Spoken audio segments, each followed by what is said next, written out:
question. How is so kind of as a reference, this is back when you were talking about self-acceptance or neroli on the jaws. Mm. How is self-acceptance and neroli oil different from marjoram for the jaws? Well, marjoram's a little bit more of an antispasmodic, where we think of the jaws as just being the jaws and the muscular aspect, but there are also aspects of the lower mental body, the the critical mind, and lower repetitive thinking, and associated with when people are being aggressive with us or projecting negativity towards us. Part of what happens is the jaws, but also when we're not accepting parts of ourselves, because like a lot of times we think of defensiveness as other people, but sometimes we're defending and not letting other parts of ourself into our normal everyday life.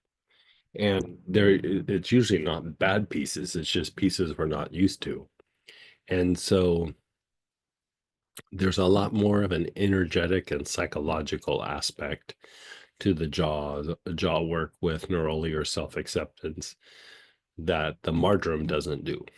The marjoram's very good as an antispasmodic, but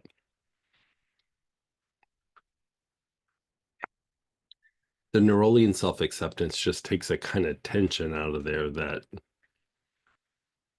it's like what I was saying before. I didn't even know I had it until it was gone. And then I was like, oh God, how did I get through the day every day with that? And it's tied more to the defenses. Think about like when you're under a lot of pressure or somebody's grinding on you or there's some sort of conflict. Where do you usually feel it? You feel it in different parts of your body, but your jaws start to clench. It's unwinding some of those mechanisms.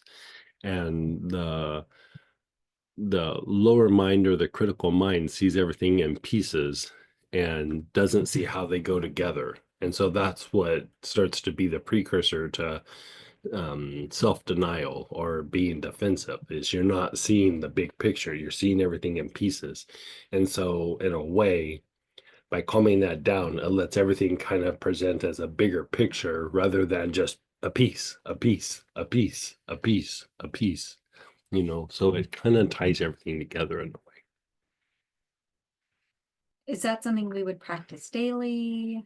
Like, is there? If it does something for you, I would say yes. Like again, for me, I'll use myself as an example, is I'll do it really intensely for like a week or two, and then I don't do it for a little while, and then a few weeks goes by, and then I'll do it a few nights in a row. And so it doesn't have to be super um scheduled, but I would put it in the mix of things, and do it for a little while. And sometimes when you start to have a shift, let the shift happen and then come back and visit it again in a little bit.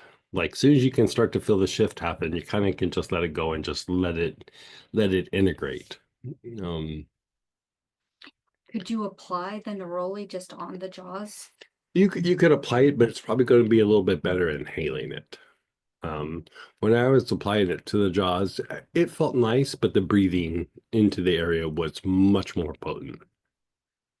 I was gonna say I did the same thing in class, and I exactly Yeah, it just it felt. was it was nice, but it wasn't nice the way breathing it was nice. Breathing it was like amazing, but on there it was like, yeah, it's good.